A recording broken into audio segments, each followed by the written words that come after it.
अस्सलाम वालेकुम स्टूडेंट्स, कैसे हैं आप। उम्मीद है कि सब खैर खैरियत से होंगे। आज हम स्टार्ट कर रहे हैं एक न्यू यूनिट नंबर 5 जिसका नेम है फैक्टराइजेशन। काफ़ी इम्पोर्टेंट चैप्टर है और लिंक्ड है चैप्टर नंबर 6 के साथ। दैट मीन्स के अगर आपको 5 यूनिट आता होगा तो आप 6 में कंफर्टेबल होंगे। 5 के बगैर 6 चैप्टर को करना भी पॉसिबल नहीं होगा। थोड़ा सा इंट्रोडक्शन बोर्ड में पेपर के हवाले से बात कर लेते हैं कि बोर्ड में एग्ज़ाम में जो है इस चैप्टर में से कितने मार्क्स का पेपर आएगा, उसके लिए मैं थोड़ा यहाँ आपको गाइड कर देता हूँ। एक एमसीक्यूज़ आएगा जिसका 1 नंबर होगा, एक शॉर्ट क्वेश्चन आएगा और जिसके 2 मार्क्स होंगे, और लॉन्ग क्वेश्चन का एक पार्ट आएगा जिसके 4 मार्क्स होंगे, और टोटल मार्क्स कितने बनेंगे, 7 मार्क्स बनेंगे। ठीक है बच्चों, यानी कि इस चैप्टर में से टोटल 7 मार्क्स का बोर्ड के एग्ज़ाम में पेपर आएगा। और जो लॉन्ग क्वेश्चन होता है इसका एक पार्ट जो है वो चैप्टर नंबर इस 5 में से आएगा, और जो दूसरा चैप्टर इसके साथ कंबाइंड होता है वो चैप्टर नंबर 6 होता है। तो चैप्टर नंबर 6 जो है अगर आपको करना है तो चैप्टर नंबर 5 भी आपको अच्छे से प्रिपेयर करना होगा। ठीक है बच्चों, तो किस चीज़ के बारे में है ये चैप्टर, फैक्टराइजेशन के बारे में। और यहाँ पे मैंने जो टॉपिक्स लिखे हैं वही हमने इंशाल्लाह इस चैप्टर के अंदर डिस्कस करने। सबसे पहले हम जो हमारा टॉपिक है वो हम डिस्कस करेंगे फैक्टराइजेशन क्या होती है। फैक्टराइजेशन के बारे में हम पहली 2 एक्सरसाइजेज में सीखेंगे कि फैक्टराइजेशन क्या होती है और कैसे की जाती है। उसको डिफरेंट क्वेश्चंस के साथ हम क्या करेंगे, प्रैक्टिस करेंगे। उसके बाद जो अगली 2 एक्सरसाइजेज हैं 5.3 और 5.4, उनमें जो हमारे टॉपिक्स हैं वो remainder theorem and factor theorem है। रिमाइंडर थ्योरम 5.3 में है और फैक्टर थ्योरम जो है वो 5.4 में है। और 5.4 में हमने फैक्टर थ्योरम के ज़रिए जो क्यूबिक पॉलिनोमियल्स होते हैं जिनकी पावर, जिनकी डिग्री 3 होती है, उनको हमने फैक्टराइज करना सीखना है। तो आज स्टार्ट करते हैं फैक्टराइजेशन से। बेसिक कॉन्सेप्ट इसका थोड़ा सा मैं आपको गाइड कर दूं कि फैक्टराइजेशन क्या होती है। अगर किसी सिंगल टर्म को, कोई सिंगल एक्सप्रेशन है, कोई पॉलिनोमियल है, कोई भी अमाउंट है, अगर हम उस अमाउंट को ब्रेक करके 2 अमाउंट्स के, 2 टर्म्स के प्रोडक्ट की फॉर्म में लिखते तो उसे क्या बोलते हैं, उसे ये बोलते हैं कि हमने उसके क्या लिख दिए हैं, फैक्टर लिख दिए। जैसे यहाँ देखिए, p of x can be written as g of x into h of x. यानी कि यहाँ पे एक अमाउंट है, एक पॉलिनोमियल है, और यहाँ पे हमने उसके 2 बना दिए और वो दोनों प्रोडक्ट की फॉर्म में। और ये दोनों जी ऑफ एक्स और पी एच ऑफ एक्स जो है वो पी ऑफ एक्स पॉलिनोमियल के क्या होंगे, फैक्टर होंगे। मैं एग्जांपल देता हूँ, बिल्कुल सिंपल सी एग्जांपल देता हूँ। जैसे हम कहें कि 6 is equal to 2 multiply by 3। 6 एक नंबर है, 6 एक अमाउंट है, उसको हम ऐसे लिख सकते हैं ना, 2 इंटू 3, यानी कि 6 इक्वल टू 2 इंटू 3। तो हमने 6 के फैक्टर बना दिए हैं जो कि कौन है, 2 और 3।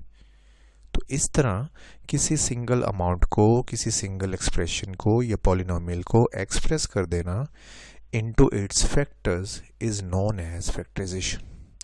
या आप ऐसे भी कह सकते हैं कि जो फैक्टराइजेशन होती है वो मल्टीप्लिकेशन का अपोजिट प्रोसेस होती है। कैसे होती है अपोजिट, कि हम क्या करते हैं, मल्टीप्लिकेशन में हमारे पास 2 या 2 से ज़्यादा अमाउंट्स आपस में मल्टीप्लाई करके हम उनको सिंगल अमाउंट में कन्वर्ट करते हैं। जैसे 2 मल्टीप्लाई बाय 3 इक्वल टू क्या हो जाएगा, 6। यानी कि 2 और 3 2 टर्म्स हैं हमारे पास, और जब आंसर आया तो हमारे पास एक ही टर्म आ गई जो कि 6 है। तो हम इसका अपोजिट क्या करेंगे कि 6 को हम लिखेंगे इक्वल टू 2 इंटू 3। मतलब 6 हमारे पास सिंगल टर्म है, हम उसके 2 टर्म्स की फॉर्म में, 2 फैक्टर्स की फॉर्म में क्या करते हैं, लिख देते हैं। तो एक अमाउंट को, एक एक्सप्रेशन को उसके फैक्टर्स के प्रोडक्ट की फॉर्म में लिख देना क्या कहलाता है, फैक्टराइजेशन कहलाता है। ठीक, 5.1 के अंदर हमने कौन सी टाइप की फैक्टराइजेशन करनी है, वो यहाँ पे 5 टाइप्स हैं जिसके रिलेटेड हमने क्वेश्चन करने हैं। मसलन ये जो पहला पॉइंट लिखा हुआ है के ए प्लस के बी प्लस के सी, मतलब हमारे पास एक एक्सप्रेशन होगी जिसमें कोई फैक्टर तीनों नंबर्स में से क्या आ रहा होगा, कॉमन आ रहा होगा। इस तरह के हमने केसेस करने हैं, क्वेश्चंस करने हैं। फिर हमारे पास क्या होगा, 4 नंबर्स होंगे, ये भी हम 5.1 में ही करेंगे। 4 नंबर्स ऐसे होंगे कि उन 4 के 4 में से तो कॉमन नहीं आ रहा होगा, लेकिन अगर हम उनको पेयर अप करके 2-2 के पेयर बना के फिर कॉमन लें तो फिर उसमें से कुछ ना कुछ कॉमन आ जाएगा। और यहाँ पे जो थर्ड पॉइंट है उसमें क्या है कि ये एक अलजेब्रिक आइडेंटिटी है, इसके ज़रिए भी हम क्या करते हैं, फैक्टर बना सकते हैं। जैसे A square plus 2ab plus B square, ये इक्वल टू होता है a plus B whole square. अगर हम A square plus 2ab plus B square को इक्वल टू लिख दें a प्लस बी का होल स्क्वायर, तो हम बोलते हैं कि हमने उसको उसके फैक्टर्स की फॉर्म में लिख दिया है। या हम A square plus 2ab plus B square के ये ऐसा भी लिख सकते हैं a plus B into A plus B, क्योंकि वो होता है a प्लस बी का स्क्वायर, तो हम उसे लिख देंगे a plus B into A plus B, तो वो भी उसके क्या बन जाएंगे, फैक्टर बन जाएंगे। ऐसे ही अगर हम ये वाली आइडेंटिटी को देखते हैं a square minus b square, तो वो क्या है, वो भी इक्वल टू होती है a plus B into a minus b. तो a plus B into a minus b क्या हो जाएगा, दो टर्म्स, दो नंबर आपस में क्या हो रहे होंगे, मल्टीप्लाई। तो उसका मतलब क्या होगा कि हमने ए स्क्वायर माइनस बी स्क्वायर को उसके फैक्टर्स की फॉर्म में लिख दिया है। आज हम क्या करेंगे, आज का जो हमारा लेक्चर है वो हम उसमें कवर अप करने लगे हैं इसकी जो फर्स्ट 3 टाइप्स हैं उनसे रिलेटेड जितने भी क्वेश्चन होंगे। पहले 3 क्वेश्चन है, टोटल 5 क्वेश्चन है, 5 ही टाइप्स हैं यहाँ पे, और हमारी एक्सरसाइज नंबर 5.1 के टोटल क्वेश्चन भी 5 है।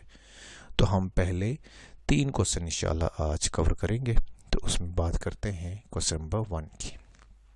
जी देखिए, first part 2abc minus 4abx plus 2abd, इन सब में से देखिए एक नंबर जो है वो कॉमन आ रहा है सब में। जैसे ये देखिए 2 आ रहा है यहाँ पे 4 है, तो आपने देखना है कि 2 के टेबल में कौन सा नंबर जिसके टेबल में जिसके मल्टीपल हों ये तीनों नंबर, मतलब 2 भी और ये 4 भी और ये 2 भी। तो 2 एक ऐसा नंबर है जिसके टेबल में ये तीनों नंबर आते हैं, यानी कि ये तीनों नंबर जो हैं 2, 4 और 2 ये उसके मल्टीपल हैं। और कौन सी चीज़ है यहाँ पे जो सेम आ रही है, जो कॉमन आ रही है तीनों टर्म्स के पास, वो है ab। तो हम इस तरह करेंगे कि इन तीनों में से 2ab क्या कर लेंगे, कॉमन कर लेंगे। जब हम 2ab कॉमन करेंगे तो यहाँ से 2ab बाहर कॉमन अगर चला गया है तो अंदर क्या बच जाएगा, सिर्फ c। यहाँ 2 के टेबल में 4 कहाँ पे आता है, 2 पे आता है, तो हम 2 लिख देंगे। ab जो है वो बाहर कॉमन चला गया था, बाकी बच जाएगा x। ये 2ab बाहर कॉमन चला गया, बाकी इसमें से क्या बच जाएगा, d बच जाएगा। ठीक है बच्चों, तो देखिए 2ab और ये ब्रैकेट वाली अमाउंट आपस में क्या हो रहे हैं, मल्टीप्लाई हो रहे हैं, यानी कि प्रोडक्ट की फॉर्म में। तो हमने 2 टर्म्स को प्रोडक्ट की फॉर्म में लिख दिया है। पहले हमारे पास क्या थी, एक ही टर्म थी, अब क्या है कि 2 एक्सप्रेशंस बन गई हैं, 2 अमाउंट्स बन गई जिनको हमने प्रोडक्ट की फॉर्म में लिख दिया है। तो एक अमाउंट को 2 या 2 से ज़्यादा अमाउंट्स के प्रोडक्ट की फॉर्म में लिख देना क्या कहलाता है, फैक्टराइजेशन कहलाता है। तो ये हमारे फैक्टर बन चुके हैं। अब हम इसका एक क्वेश्चन और करेंगे, क्वेश्चन नंबर 3। पार्ट नंबर 3 में देखा जाए तो -3x square y minus 3x plus 9x y square, आपने कोई ऐसा नंबर चूज़ करना है जिसके टेबल में या जिसके ये तीनों नंबर जो हैं -3x square y minus 3x plus 9x y square, ये तीनों उसके मल्टीपल होने चाहिए। तो देखिए -3 यहाँ पे भी है, यहाँ पे भी है और यहाँ पे भी, मतलब 3 होगा। साइन को फिलहाल आप ना देखिए, सिर्फ नंबर को देखिए। 3 के टेबल में 3 आता है, 3 आता है, ये 9 भी आएगा। उसके बाद आप देखिए कि x की अगर बात करें, x का स्क्वायर है यहाँ पे, x यहाँ पे 1 पावर के साथ है, x यहाँ पे 1 पावर के साथ है। जो वेरिएबल्स आपने कॉमन करने हैं, अगर उनकी पावर्स डिफरेंट हो तो आप याद रख लीजिएगा, उनको कॉमन करने का तरीका ये है कि जो सबसे लोएस्ट पावर है ना, आपने वही कॉमन करनी है। x स्क्वायर यहाँ पे x, यहाँ पे x, तो सबसे लोएस्ट क्या बनेगा, x बनेगा।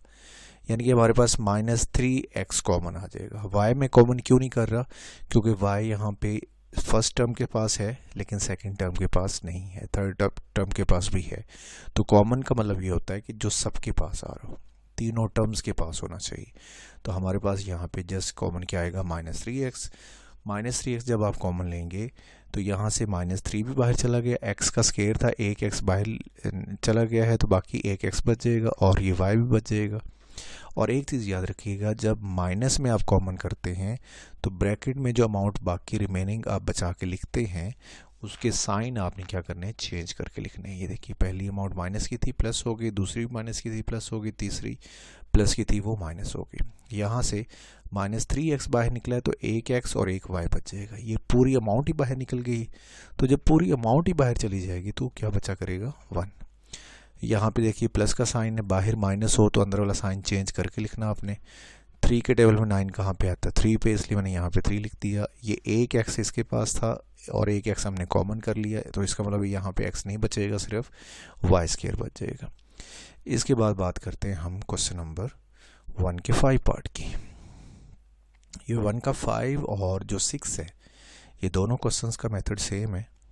ब्रैकेट में कुछ अमाउंट आ रही है जो कि यहाँ पे भी है, इस पूरी अमाउंट के पास भी है। ये पूरी सिंगल टर्म आप फिलहाल इसे कंसिडर करें, आप ये सिंगल अमाउंट है, ये एक सिंगल अमाउंट है, ये एक सिंगल एक्सप्रेशन है और ये फर्स्ट वाली भी एक पूरी एक्सप्रेशन है। ये क्या हो रही है आपस में, माइनस। इन दोनों में क्या चीज़ सेम है, ये ब्रैकेट वाली अमाउंट सेम है। तो आप क्या करिए, ये ब्रैकेट वाली अमाउंट को कॉमन कर लीजिए। जो चीज़ सेम है उसे पहले क्या कर लें, आप कॉमन कर लें। यहाँ से जो बचेगा वो 3x³ y ये आ गया, -7x² y² वो बचेगा। फिर आपने ऐसे करना है कि दोनों ब्रैकेट्स के अंदर देखना है कि कुछ कॉमन आ रहा है या नहीं आ रहा। पहली ब्रैकेट में अब कुछ भी दोनों में से कॉमन नहीं आ रहा, लेकिन जो सेकंड ब्रैकेट है इन दोनों में से कुछ कॉमन आ रहा है। x की अगर बात की जाए तो x की लोएस्ट पावर है x² और बड़ी पावर है x³, तो हम x² को कॉमन कर सकते हैं। y की अगर बात की जाए तो y है हमारे पास 1 पावर के साथ, यहाँ पे y है y² के साथ, तो y हम कितना कॉमन कर सकते हैं, y की पावर 1 कॉमन की जा सकती है। तो हम इस सेकंड ब्रैकेट में से कॉमन कर लेंगे कितना, x² y, और अंदर हमारे पास बचेगा 3x - 7y। अब ये जो हमने कॉमन की है अमाउंट, ये अमाउंट आप सेंटर में लिख दें, लास्ट पे लिख दें या इसको फर्स्ट पे लिख दें, तो इससे कोई फ़र्क नहीं पड़ता क्योंकि ये प्रोडक्ट की फॉर्म में आ रही। तो जहाँ भी लिखना चाहें आप लिख सकते हैं, लेकिन अरेंज करके लिख देंगे तो ज़्यादा बेटर होगा कि ये वाली अमाउंट पहले लिखें फिर आगे ब्रैकेट्स लिख दें, और यही आपका क्या होगा, आंसर होगा।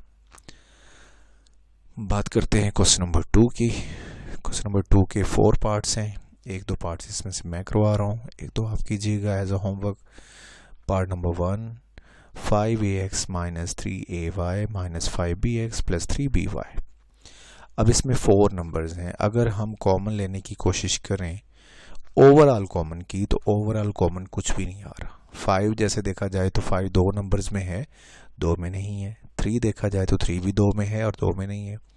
तो a भी 2 में है और 2 में नहीं। तो इसका मतलब ये हुआ कि हम ओवरऑल कॉमन नहीं ले सकते इसमें से। तो फिर आप क्या करेंगे, इस तरह के जो क्वेश्चंस होंगे इनमें आपने क्या करना है कि 2 के पेयर्स बना के कॉमन लेना है। मतलब अब पहले 2 में से कॉमन लेंगे, क्या कॉमन आ रहा है, a, क्योंकि a इन दोनों के पास है। यहाँ से बच जाएगा 5x, यहाँ से बच जाएगा 3y, क्योंकि दोनों में से a बाहर चला जाएगा। यहाँ से आप कॉमन लेंगे b, क्योंकि दोनों के पास b है, और b कौन सा लेंगे, माइनस का, क्योंकि यहाँ सेंटर में माइनस का साइन है। तो जब b कॉमन करेंगे तो अंदर बच जाएगा 5x - 3y। ये -3y क्यों, हालांकि यहाँ प्लस का साइन है। ये वाला साइन जब बाहर माइनस होता है तो अंदर वाला साइन चेंज करके लिखना, आपने ये याद रखिएगा।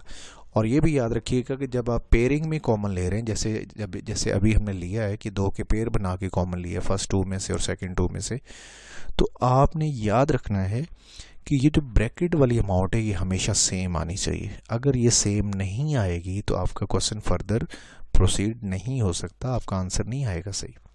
तो ये ब्रैकेट क्या आनी चाहिए, हमेशा सेम, साइंस का भी फ़र्क नहीं होना चाहिए। तो आप क्या करेंगे, 5x - 3y को कॉमन कर लेंगे, जो ब्रैकेट सेम है उसे कॉमन कर लेंगे, एक बार लिख लेंगे। इधर से जो बचेगा a और इधर से जो बचेगा माइनस का b, वो आप लिख देंगे इनटू सेकंड ब्रैकेट में, और वही आपका आंसर होगा। हाँ, अगर आपने कंफर्मेशन करनी हो कि मेरा आंसर सही है या रॉन्ग है, तो आप इन दोनों को दोबारा मल्टीप्लाई करके देख लिया करें।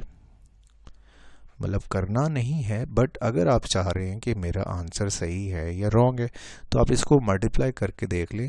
मल्टीप्लाई करने पे यही अमाउंट आनी चाहिए। अगर यही अमाउंट आ रही तो दैट मीन्स कि आपका आंसर सही है। पार्ट नंबर 4 की बात करेंगे।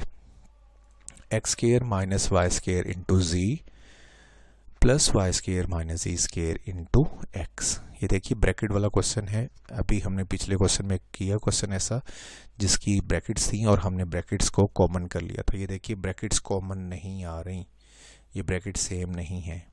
तो ब्रैकेट जब सेम नहीं होगी तो हम उनको कॉमन नहीं कर सकते। जैसे यहाँ पे देखिए हमने एक बार लिख लिया इस ब्रैकेट को, यहाँ पे हम एक बार नहीं लिख सकते। अगर ऐसा हो कि आपकी ब्रैकेट सेम ना हो तो फिर आप क्या करिए कि जो बाहरी टर्म्स होंगी, जैसे यहाँ पे z है, यहाँ पे x है, आपने उन दोनों को अंदर मल्टीप्लाई कर लेना। ये देखिए z इन दोनों से मल्टीप्लाई होगा तो बन जाएगा x square z minus Y square z, और x इन दोनों से होगा तो क्या बन जाएगा X Y square minus X Z square.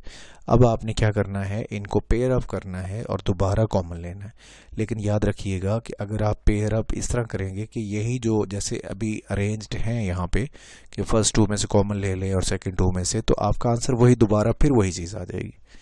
तो आपने क्या करना है, कॉमन लेने से पहले इसको रीअरेंज कर लेना है। ये वाली अमाउंट आप फर्स्ट पे लिख लीजिएगा या लास्ट वाली आप इस फर्स्ट के साथ कंबाइन कर लें, और जो ये वाली अमाउंट है इसको थर्ड वाली के साथ कंबाइन कर लें। फर्स्ट और 4 का पेयर कर लें, उससे क्या होगा कि हमारा कॉमन फिर भी आएगा, और जो कॉमन आ रहा होगा उसमें एक फ़ायदा होगा हमें कि हमारी जो ब्रैकेट में अमाउंट्स होंगे ना दोनों तरफ वो क्या आएंगे सेम। अब देखिए मैंने रीअरेंज कर दी है, लास्ट वाली अमाउंट को फर्स्ट वाले के साथ कंबाइन किया और सेकंड और थर्ड को कंबाइन कर दिया। अब पहली 2 में से कॉमन आ रहा है एक्स जी कॉमन लेंगे तो यहाँ से बचेगा x, और यहाँ से एक x था वो बाहर चला गया, z स्क्वायर है, एक z बाहर होगा, एक z अंदर लिखा जाएगा। यहाँ से कॉमन आ रहा है y स्क्वायर, तो y स्क्वायर कॉमन ले ली, अंदर बचेगा यहाँ से x, यहाँ से माइनस z। देखिए ब्रैकेट वाली अमाउंट सेम आ रही है। और ब्रैकेट वाली अमाउंट सेम आ जाए तो दैट मीन्स कि आपका क्वेश्चन सही प्रोसीड हो रहा है। आप क्या करेंगे, जो ब्रैकेट सेम है उसे क्या कर लेंगे, कॉमन कर लेंगे। x माइनस जी कॉमन कर लिया, यहाँ से बचा एक्स जी और यहाँ से प्लस का वाई स्क्वायर, और यही आपका आंसर होगा। क्वेश्चन नंबर 3 की तरफ मूव करते हैं।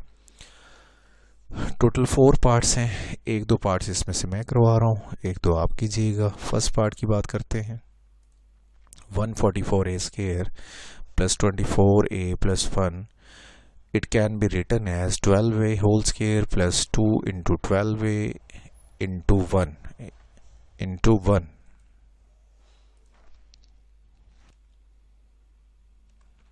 जी आपने इसे लिखा 12a का होल स्क्वायर, लास्ट वाला जो 1 है उसको लिख लें 1 का स्क्वायर, और ये जो सेंटर में अमाउंट है हमारे पास 24a, इसे हम लिख सकते हैं 2 इंटू 12a इंटू 1।